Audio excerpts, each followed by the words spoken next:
On December 15th, my daughter casually told me there'd be no Christmas presents this year. She said money was tight.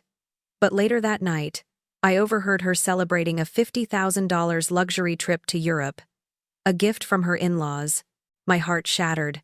I didn't say a word. Instead, I quietly packed a suitcase, because some betrayals require more than just tears. Like, share, and let us know where you are listening from, because this story is just beginning.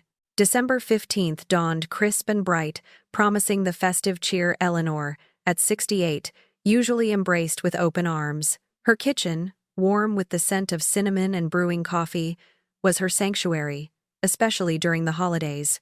She was humming a quiet carol as she meticulously arranged a bowl of oranges, studded with cloves, on the counter. A small ritual to usher in the spirit of Christmas.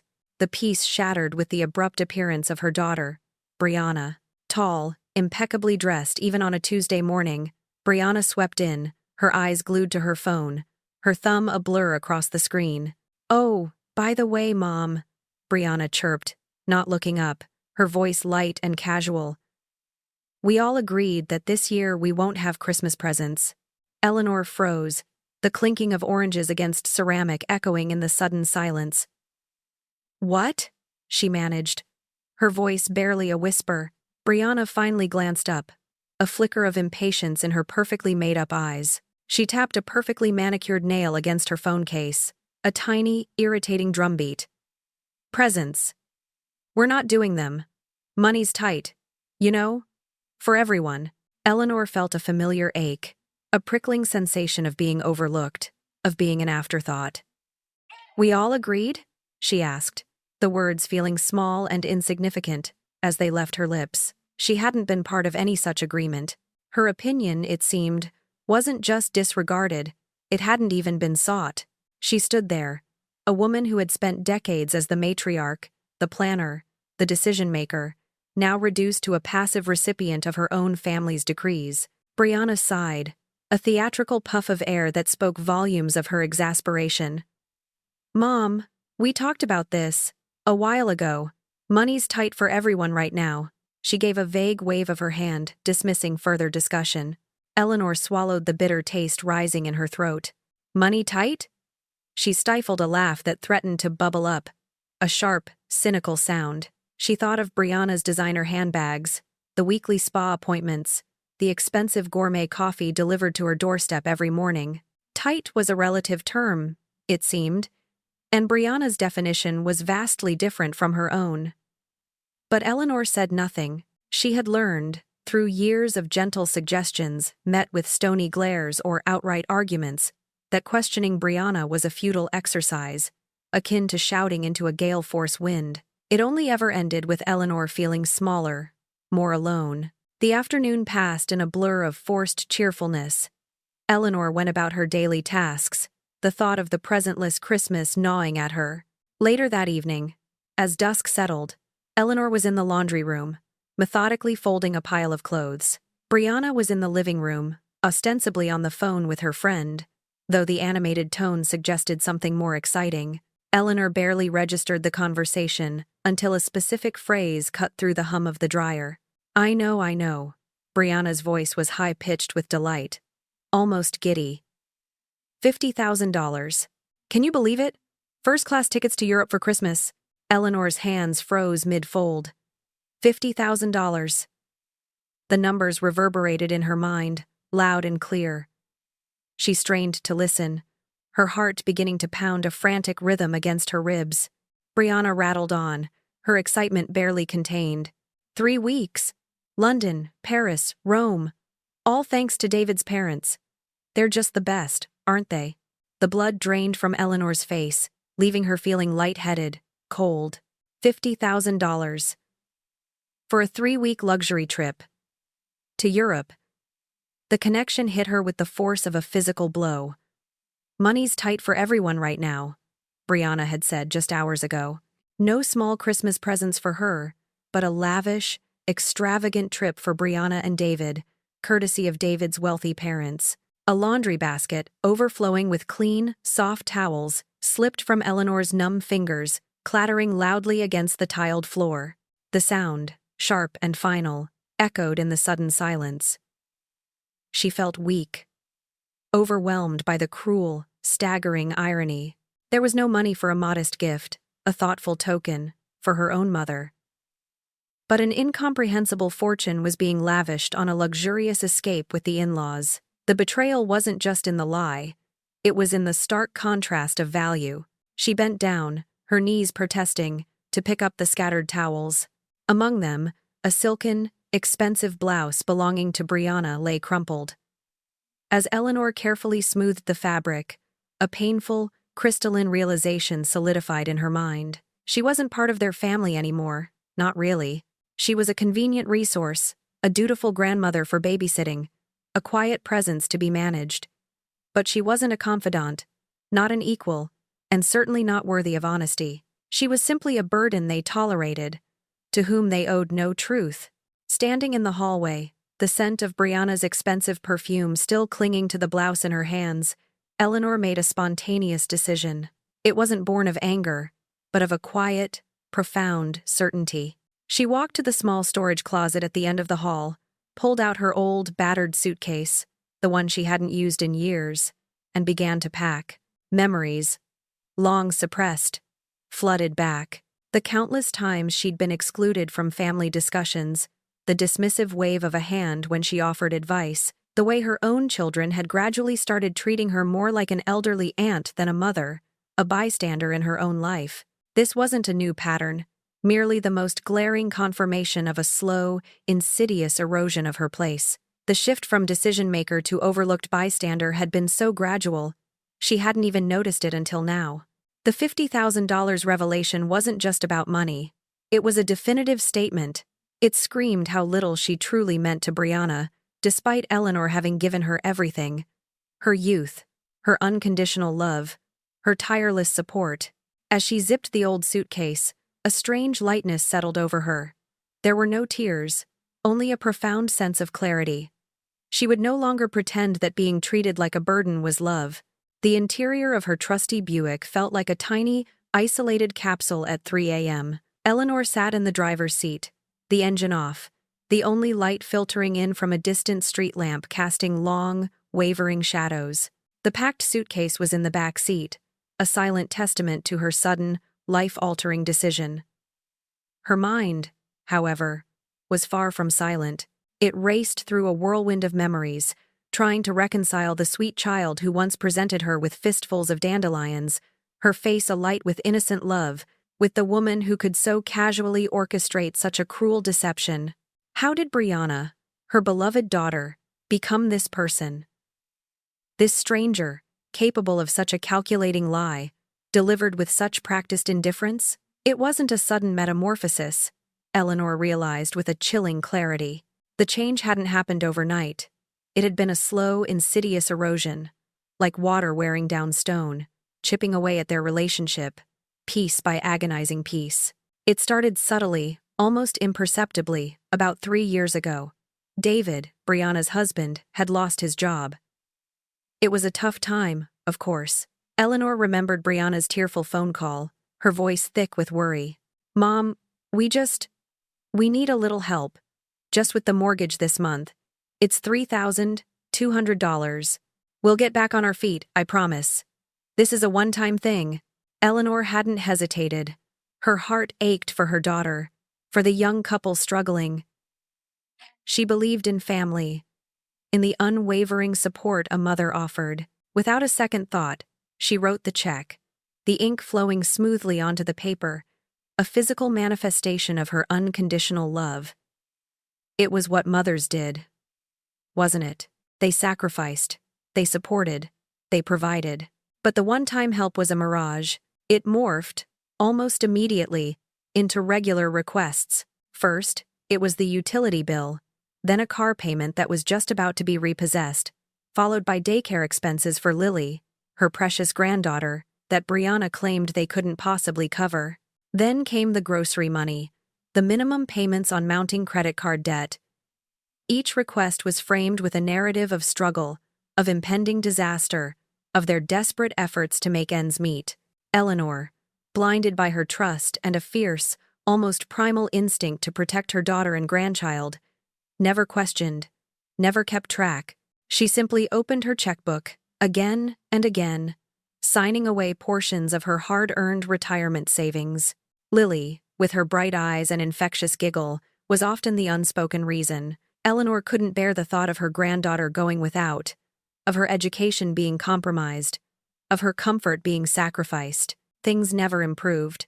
If anything, the requests became more frequent, the amounts larger, and the urgency in Brianna's voice more pronounced. Just last month, Eleanor had transferred $2,000 for what Brianna claimed were urgent car repairs, absolutely essential for her to get to interviews. A week later, another $1,500 for Lily's private preschool tuition because the public schools just aren't good enough. Mom, you know how important Lily's education is. It's Hav. Now, sitting in the cold silence of her car, the full weight of her financial generosity crashed down on her. With trembling fingers, Eleanor pulled out her phone, the screen's dim glow illuminating her tired face. She navigated to her banking app, a portal she rarely scrutinized with such intense focus. Scrolling through months, then a full year, of transactions, her stomach began to churn. Check to Brianna. Transfer to Brianna. Cash withdrawal for Brianna.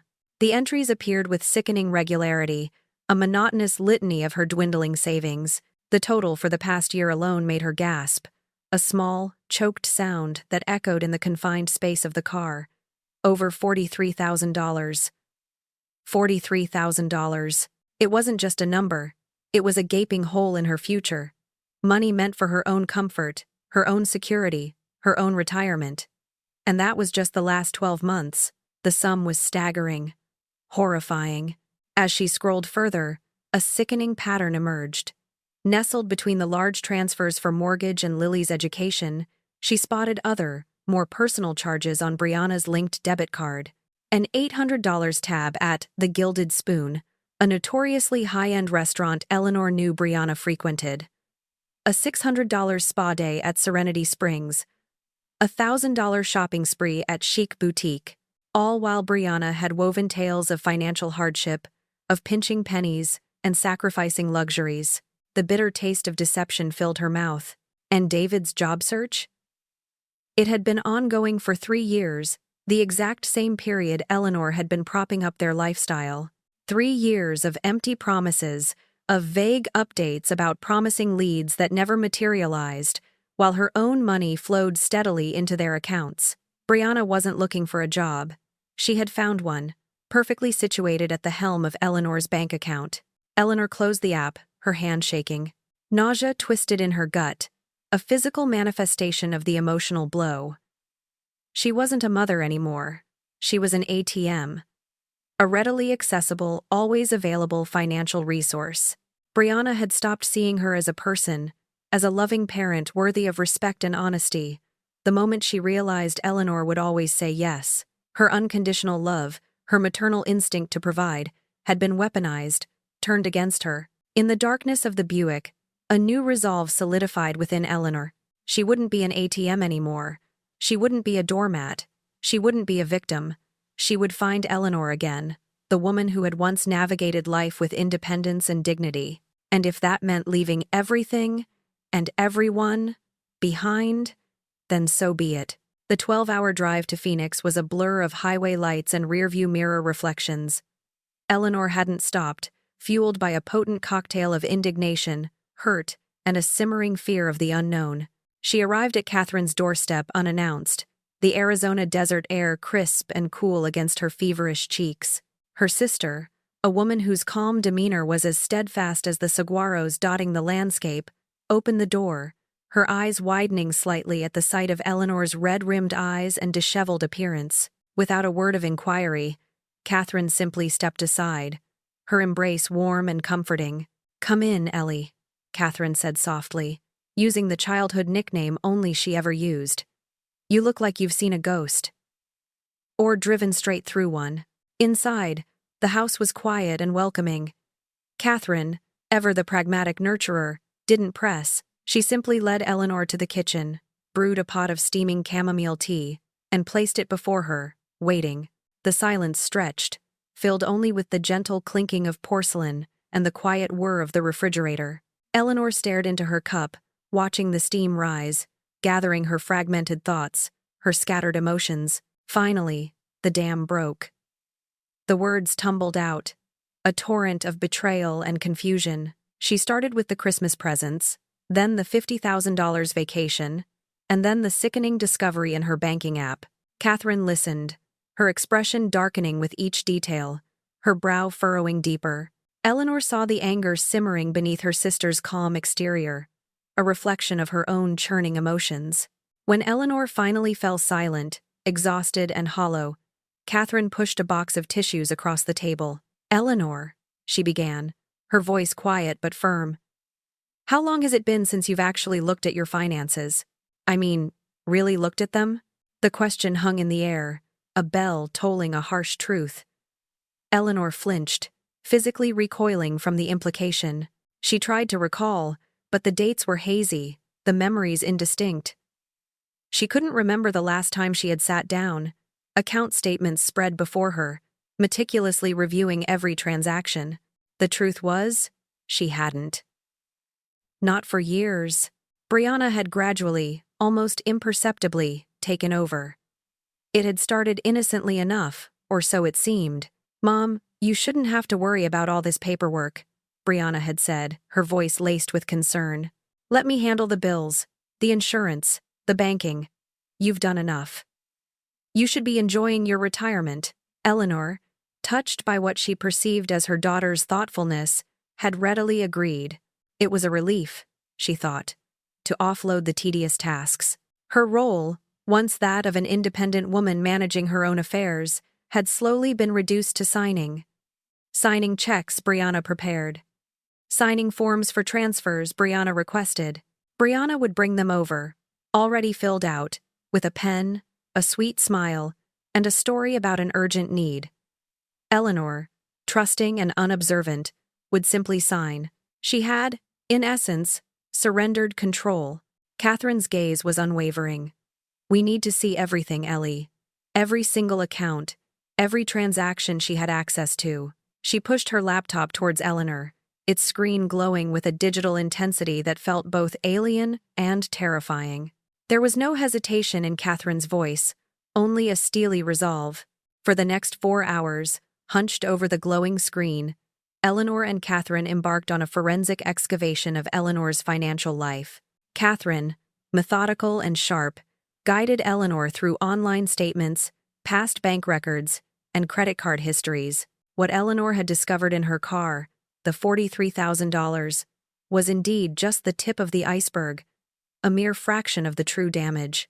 The numbers unfurled before them, each digit a fresh stab to Eleanor's heart. Over the past 3 years, not just one, but a staggering $137,000 had vanished from Eleanor's accounts, siphoned away in a relentless, calculated fashion. This wasn't just a few checks here and there. This was the systematic dismantling of her financial security. This money wasn't spare change. It came from the bedrock of Eleanor's future. Her carefully accumulated retirement savings, a modest but secure nest egg. Her emergency fund, meticulously built for unforeseen circumstances. And, most painfully, a significant portion of her late husband's life insurance, money that was meant to ensure Eleanor's comfort and dignity after his passing. A final act of love and provision. It had been earmarked for her future, for her legacy, for her peace of mind. Now. Catherine's relentless investigation uncovered more insidious details. There were credit cards, accounts Eleanor vaguely remembered Brianna convincing her to co-sign or add her name to for emergencies. These cards, Eleanor now saw, carried balances totaling an additional $28,000. Each transaction, each purchase, was a ghost of Brianna's expensive habits, paid for with Eleanor's trust and credit. The emergency fund, which Eleanor had always prided herself on maintaining, was completely empty. Not a single dollar remained. And then, the final, gut-wrenching blow, a certificate of deposit, a special savings account Eleanor had set aside years ago for her 75th birthday. A small indulgence she had looked forward to, had been cashed out 18 months ago. The reason listed? Urgent home repairs. Repairs Eleanor had no memory of. Repairs that never happened. The money, meant for a future celebration, had simply vanished into Brianna's financial black hole. This comprehensive, brutal review of her finances began to unravel the true depth of Brianna's exploitation. It wasn't just a daughter taking advantage. It was a carefully constructed web of deceit, a calculated theft that had stripped Eleanor bare, financially and emotionally. The shock was profound, the betrayal immeasurable. The glowing screen of Catherine's laptop, which had moments before revealed the staggering tally of Eleanor's lost funds, now displayed something even more galling. Catherine pointed a steady finger at a series of credit card charges, each one a sharp, precise blow to Eleanor's fading sense of reality. $3,000 at Bergdorf Goodman, Catherine read aloud, her voice tight with a mixture of disbelief and icy anger. Then an $1,800 charge at Tiffany & Company. And here, a $2,200 bill from the Four Seasons Hotel. Eleanor, she continued, looking up from the screen, her gaze softening with a profound sadness that mirrored the anger. These aren't emergency expenses. This isn't about struggling to make ends meet. This is someone living a luxury lifestyle, and they're doing it entirely on your dime. Eleanor felt a tremor run through her, a violent shiver that originated deep within her bones. Bergdorf Goodman, Tiffany, the Four Seasons. Her mind reeled, contrasting these opulent purchases with her own modest life. While Brianna was indulging in designer clothes, expensive jewelry, and lavish hotel stays, Eleanor had been carefully clipping coupons, choosing generic brands at the grocery store, and putting off much-needed dental work because she felt she couldn't afford it. The injustice of it all was a suffocating weight. Brianna's carefully crafted narrative of financial hardship was not merely a lie.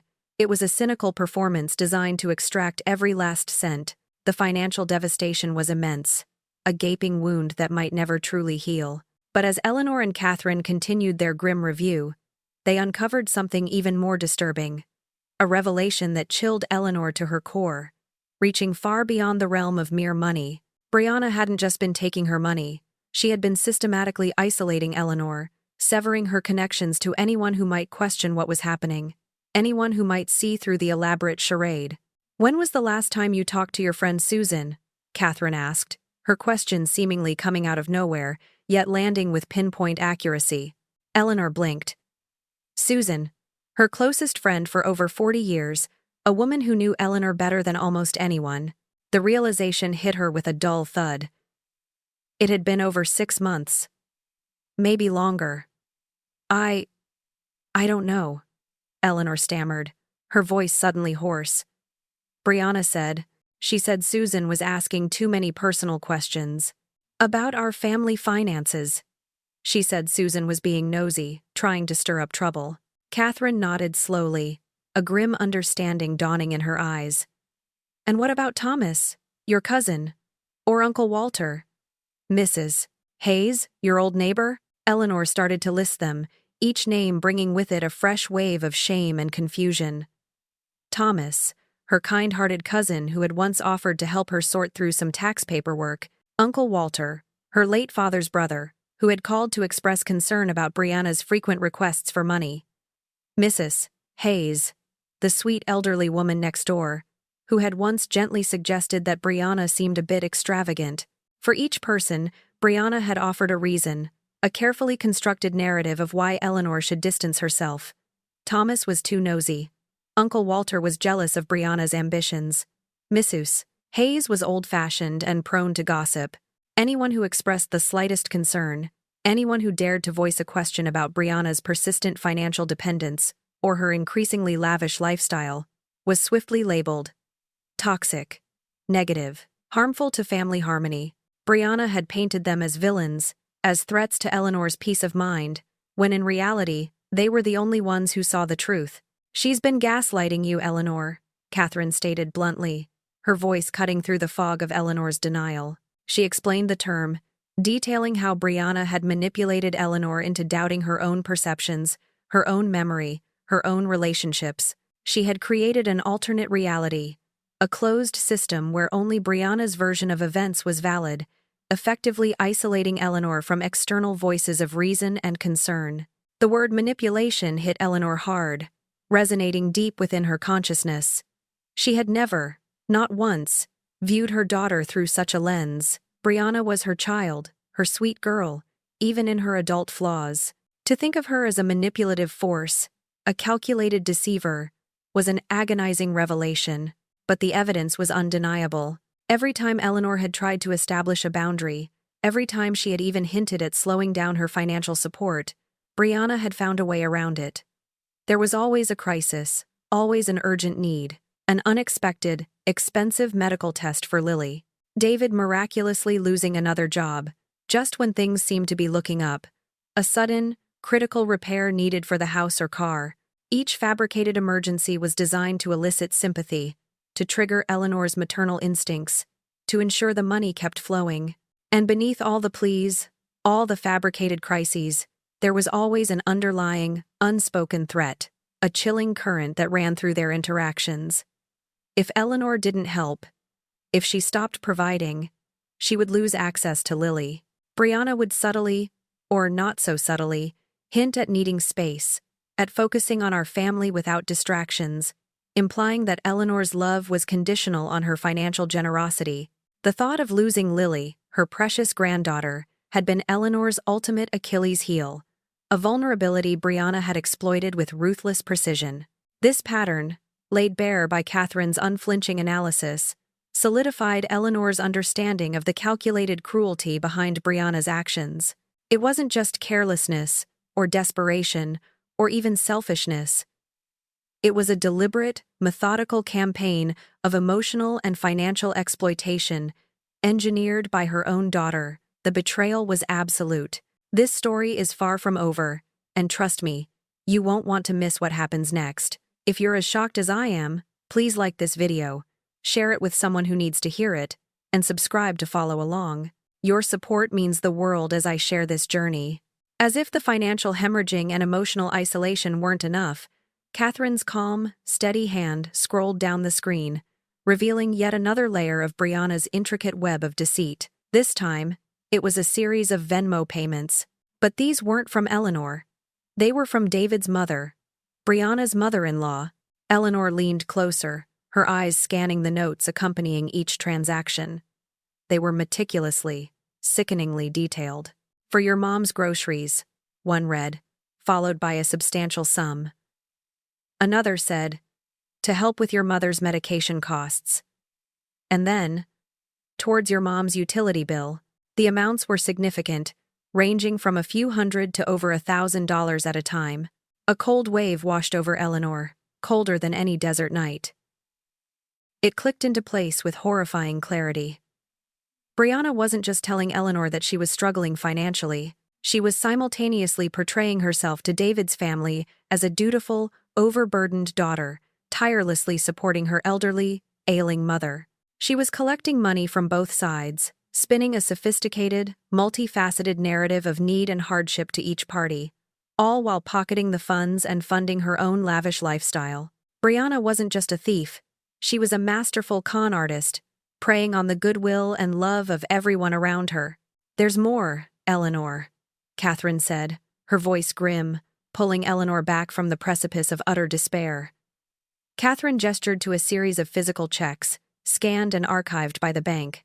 Eleanor squinted, her vision blurring with exhaustion and disbelief. The signatures on these checks, ostensibly hers, were subtly, but undeniably, off. The slant was slightly different, the loop of the E, a fraction too wide. Brianna had been forging her signature, not just for a single transaction, but repeatedly, systematically. The thought sent a fresh jolt of betrayal through Eleanor. Then came the final, most chilling revelation, one that caused Eleanor's blood to run absolutely cold. Catherine clicked open another tab, displaying a legal document. It was an application for a power of attorney over Eleanor's finances. The date on the document was 6 months ago. Brianna had applied to gain legal control over all of Eleanor's money, her assets, her entire financial life, without her knowledge or consent. Eleanor stared at the screen, speechless, her breath catching in her throat. Her daughter, her own flesh and blood, had tried to make her a prisoner in her own life, to strip her of her autonomy entirely. The only reason it hadn't gone through, Catherine explained, was that the bank required Eleanor to appear in person to finalize such a significant transfer of power. Eleanor had vaguely remembered Brianna asking her to pop into the bank to sign some routine paperwork, but Eleanor had been feeling unwell that day and had put it off, much to Brianna's thinly veiled annoyance. That simple act of procrastination, a minor inconvenience, had unwittingly saved Eleanor from a fate far worse than financial ruin. The complete picture that emerged from Catherine's meticulous investigation was ugly, a grotesque tapestry woven with threads of deception, manipulation, and outright theft. Brianna had systematically drained Eleanor's savings, leaving her financially vulnerable, isolated her from her support network, and had nearly succeeded in gaining absolute legal control, effectively rendering Eleanor a hostage in her own home. The betrayal was not merely personal. It was profound, calculating, and almost surgical in its precision. But in her ruthlessness, Brianna had made a crucial mistake. She had gravely underestimated Eleanor. She saw an aging mother, perhaps a little naive, easily swayed by a sob story and the love for her grandchild. What Brianna failed to see was the woman who had raised her alone after her husband's unexpected death, who had navigated grief and financial hardship with quiet dignity, who had built her life brick by brick with resilience and an unwavering spirit. Eleanor was not weak. She was not foolish. She was a survivor. Sitting in Catherine's kitchen, the cold light of the laptop illuminating the damning evidence, a powerful, clean rage began to bloom in Eleanor's chest. It wasn't the chaotic, self-destructive fury of a wounded animal, but the focused, precise anger of someone who has been pushed to her absolute limit and found a new, unyielding strength. Brianna had taken her money. She had fractured her relationships. She had stolen her peace of mind.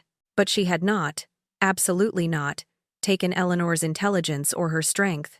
In that moment, Eleanor knew. She was finally ready to fight back.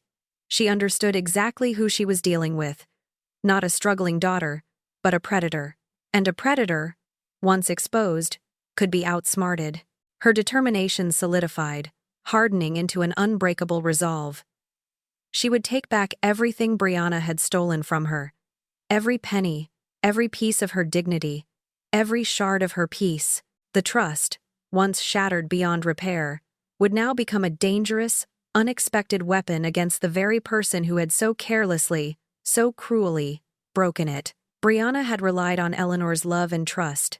Now, Eleanor would use that expectation against her, turning Brianna's greatest assumption into her greatest undoing. After 3 days spent cocooned in Catherine's quiet, understanding home, Eleanor felt a fragile but resolute strength begin to solidify within her.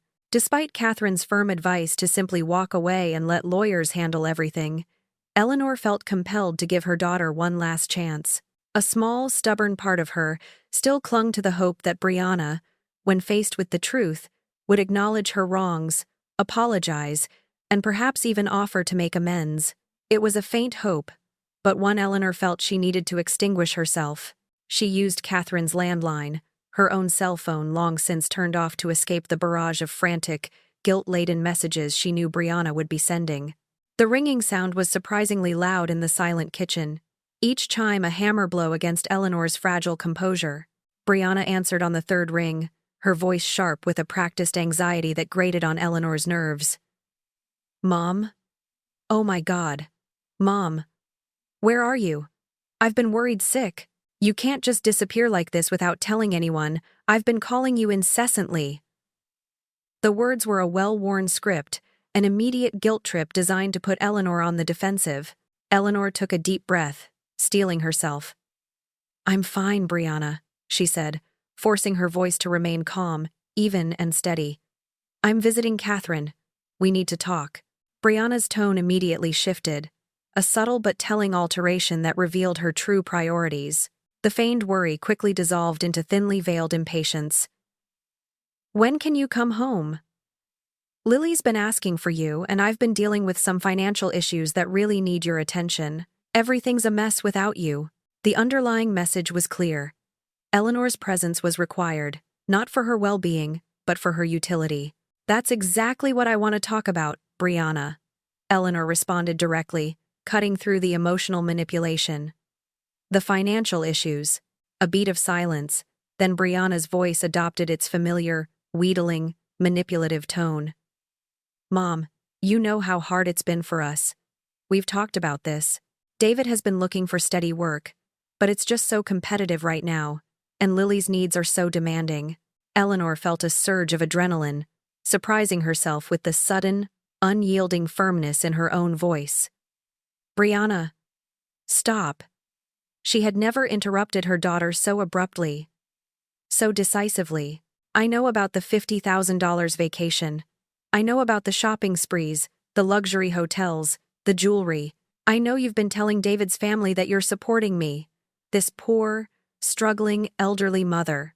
And I know about the power of attorney application you tried to file. The silence on the other end of the line was deafening, stretching out for what felt like an eternity. Eleanor could practically hear Brianna's mind racing, scrambling for a new tactic. When Brianna finally spoke, her voice was utterly devoid of the anxiety or feigned concern from moments before. It was cold, sharp, and laced with an icy contempt. I don't know what Catherine's been telling you, Mom, Brianna began, her words dripping with condescension. But you're obviously confused. You're almost 70, Mom. Sometimes older people get mixed up. They start forgetting things, imagining scenarios. Catherine has always been a bit dramatic, you know. The immediate, vicious gaslighting, the blatant attack on her mental competence, took Eleanor's breath away. It was a brutal, clinical maneuver, designed to dismantle her credibility, to make her doubt her own sanity. But Eleanor, fortified by Catherine's revelations and her own rising anger, held firm. I'm not confused, Brianna, she stated, her voice trembling slightly, but holding steady. I have documentation of every single transaction. I have proof of everything. Dates, amounts, destinations. It's all there.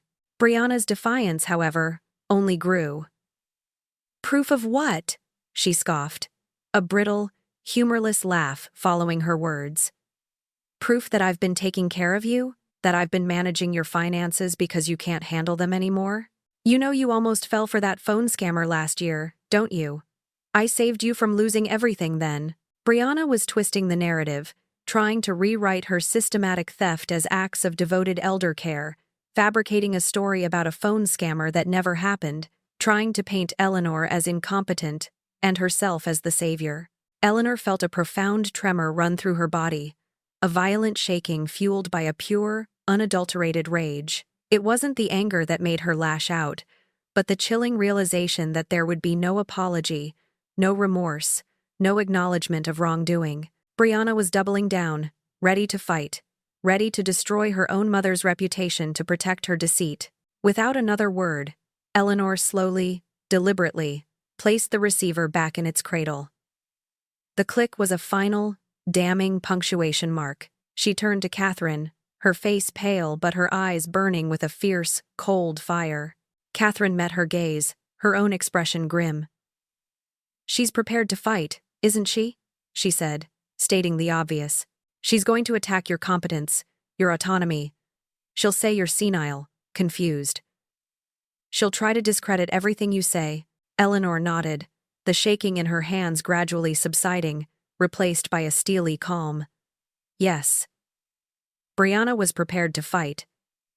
And so was Eleanor. Lying in Catherine's guest bedroom, the quiet hum of the air conditioning a stark contrast to the storm raging within her, Eleanor finally allowed herself to grieve, not for her lost money, but for her lost daughter.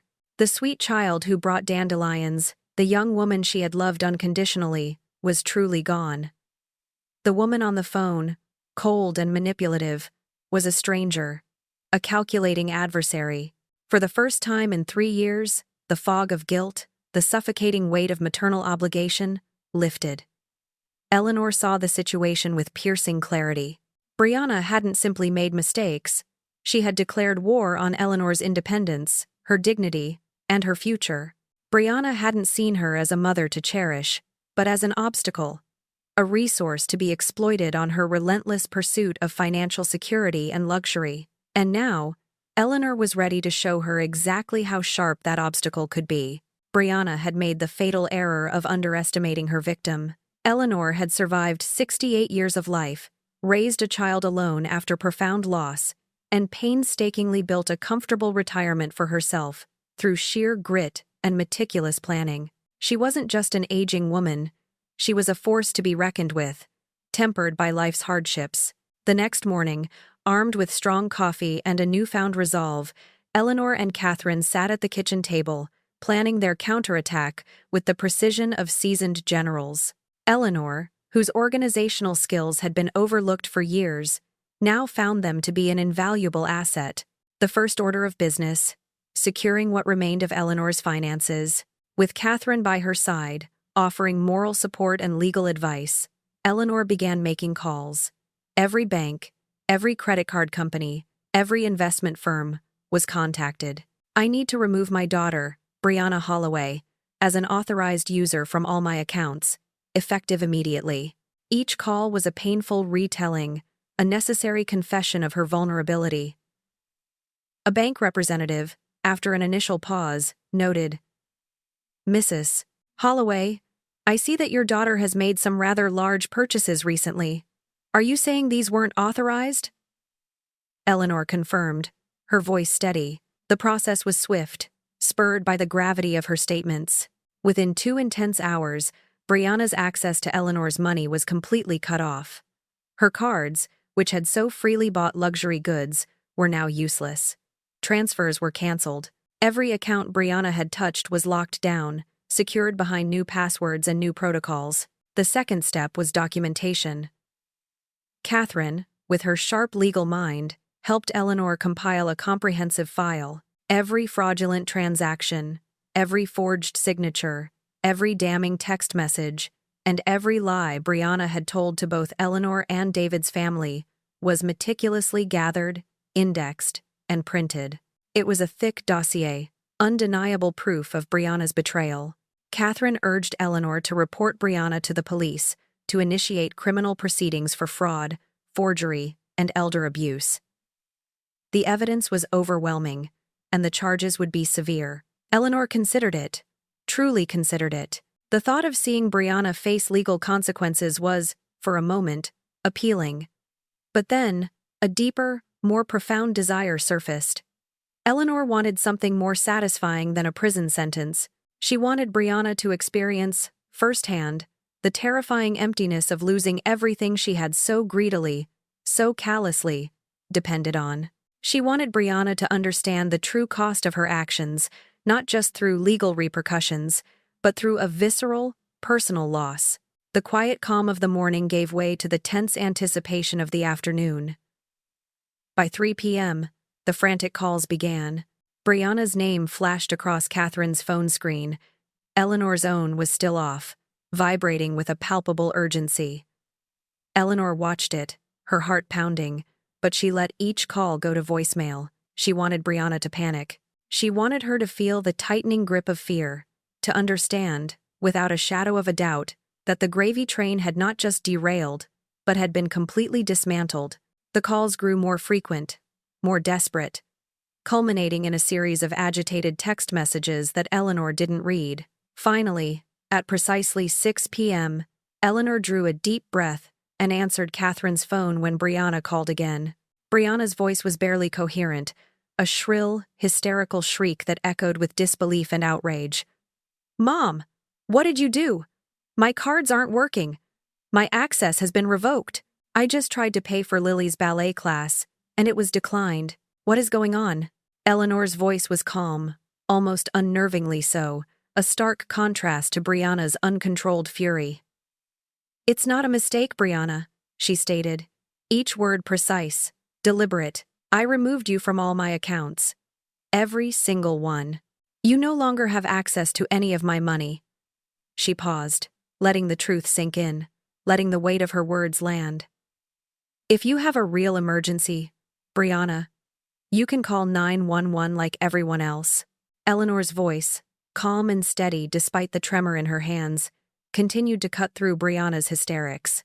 "And I know," Eleanor added, her words slow and deliberate, About the money you've been taking from David's parents, telling them you're supporting your poor, ailing mother.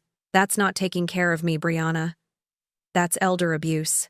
A stunned silence fell, thicker and colder than before. Brianna's frantic outrage shifted, transforming into a desperate, almost pathetic attempt to regain control through manipulation. "That's insane, Mom," Brianna shrieked, her voice suddenly laced with feigned hurt. "You can't seriously believe that. I've never abused you. Everything I did was to help. Help me?" Eleanor scoffed, a bitter, humorless sound. "You've dedicated your life to spending my money, convincing me I was selfish for wanting to spend it myself. You've emptied my savings, my emergency fund, even my husband's life insurance. You've isolated me from my friends and family." "That's not help, Brianna. That's theft and manipulation." Brianna's frantic cries softened into a series of pleading sobs, her narrative crumbling before her. "Mom, please. You're my mother. And I love you. We can work through this. Just come home, please." Eleanor's resolve, however, was now firm, an unshakable bedrock of certainty. "No, Brianna. We can't work through this. You've had 3 years to work through this, and instead, you've spent every day stealing from me and lying to me. I'm done." The finality in her voice was absolute. The shift in Brianna's tone was instantaneous and chilling. The desperate begging vanished, replaced by a cold, calculating venom. "Fine," Brianna hissed, her voice low and menacing. "If that's how you want to play this, then you should know that I've been documenting your mental decline for months. Your forgetfulness, your confusion, your unstable emotional state. I have witnesses, Mom." The thinly veiled threat of an elder abuse claim, turned on Eleanor herself, hung heavy in the air. Eleanor felt a fresh wave of disgust, but also a grim satisfaction. This was the true Brianna, exposed without her masks. "And I," Eleanor countered, her voice now calm and utterly devoid of emotion, "have documentation of every forged signature, every fraudulent transaction, every lie you've told to David's family, and your attempt to gain power of attorney.